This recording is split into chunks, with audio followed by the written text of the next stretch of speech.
I think it is likely that it has always been difficult to be a composer.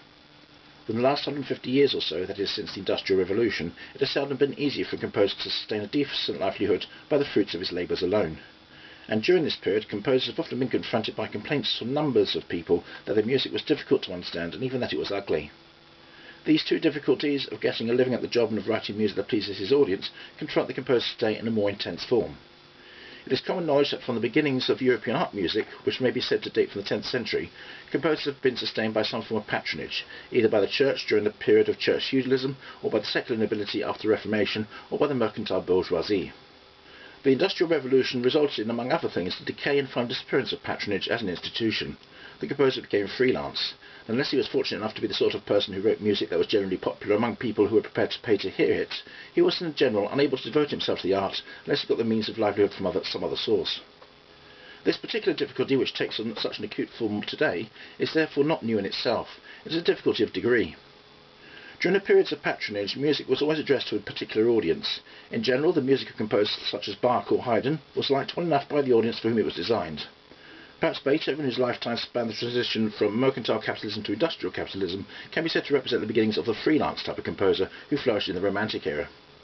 In his last works, for example, the posthumous string quartets, we already find music that is far from easy to understand. It is fair to say that this music can be appreciated only by an accustomed concert-going audience with a fairly high level of musical education. By the time it comes to contemporary composers such as Schoenberg, we find that their music makes an appeal to an audience which is numerically diminishing compared to the vast new potential audience which consists of anyone who possesses a radio receiver. We thus see the character of the audience today has changed. No longer is it confined to the cultured few, our audiences consist of the listening world. It seems to me, therefore, that it is unreasonable to complain that one's music is not generally liked if one is writing eclectic music which is directed at a specialised audience of musically informed people. Now, I'm quite sure that Haydn's symphonies would not have been liked by the man in the street of his day had he had the opportunity of hearing it. I do not believe that the reason for this would have lain so much in the nature of the musical idiom or language as in the sustained effort of listening to music cast in symphonic form, even perhaps to the conception of sitting and passively listening to any music instead of taking an active part in it.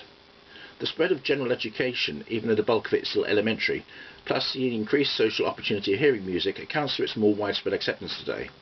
Coupled with these reasons is the vital one that what Haydn, for example, had to say is still of fundamental and general concern and interest. It is this attribute which gives his music and music of other great composers its enduring quality. The peculiar difficulty of the composer of eclectic art music of today resides in the undoubted fact that it is addressed to a largely unknown and unorganised audience, which in our city, for example, can be numbered only in hundreds. Even the composers of contemporary success, even the music of contemporary successful composers such as Walton or Rawsthorne is as yet liked only by the musically educated, and they are a bare handful compared to the vast majority of music lovers who seek their music pleasures elsewhere.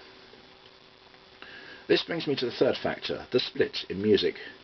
Yet another consequence of the Industrial Revolution was that music became a commodity, an article of exchange value, which could be produced commercially for profit. Weber, who was working at the time of the Congress of Vienna, was probably the last composer who could turn his hand equally to composing an opera or the Valse Favori for the Empress Marie Louise without thinking any less of himself.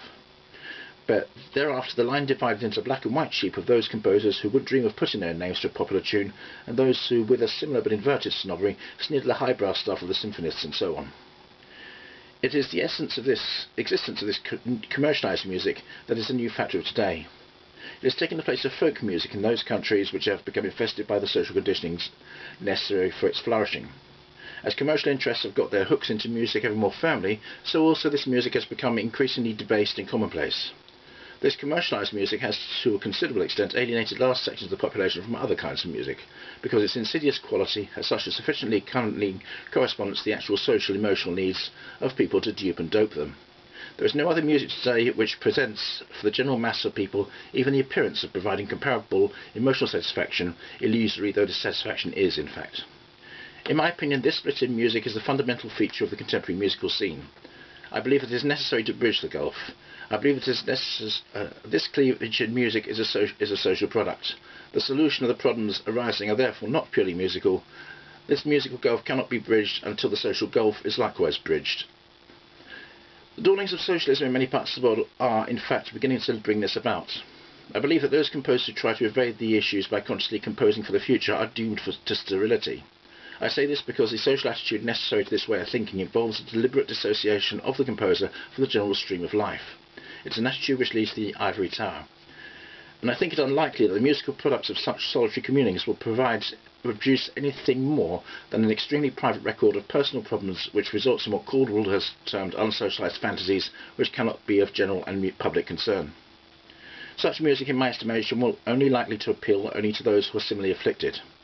And since it would appear that one of the characteristics of such music is obscurantism, formalism and device of novel sonorities and so forth, I believe that by the time the bulk of people has caught up with it, so to speak, in the sense that the nature of the actual musical sounds themselves no longer presents insuperable obstacles to its general acceptance, the content of the music will have no general social significance. I have enumerated the 3 factors which in my opinion constitute this special difficulties of being a composer today, namely the difficulty of earning a livelihood by the exercise of one's art, the difficulty of which audience one is addressing, and the difficulty of rising out of a split in music.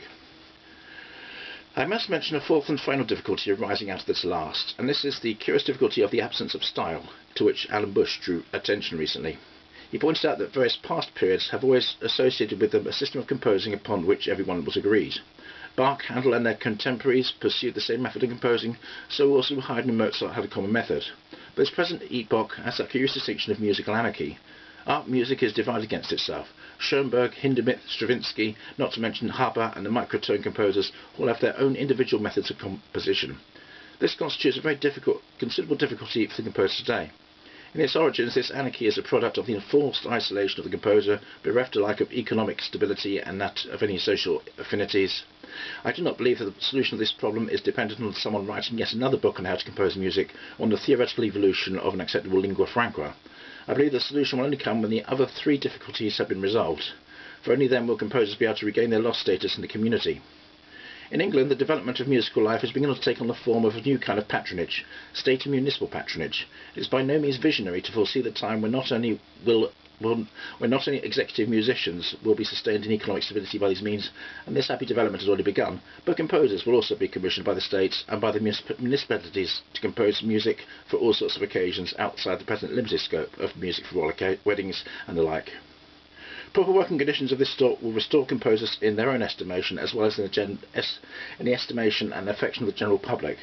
This will provide the conditions for resolving the present difficulties of writing generally acceptable music, which does not involve the composer being untrue to himself. It will be the means of bridging the gulf between art music and commercialised music, and it will lay the basis for evolving a true and genuine style.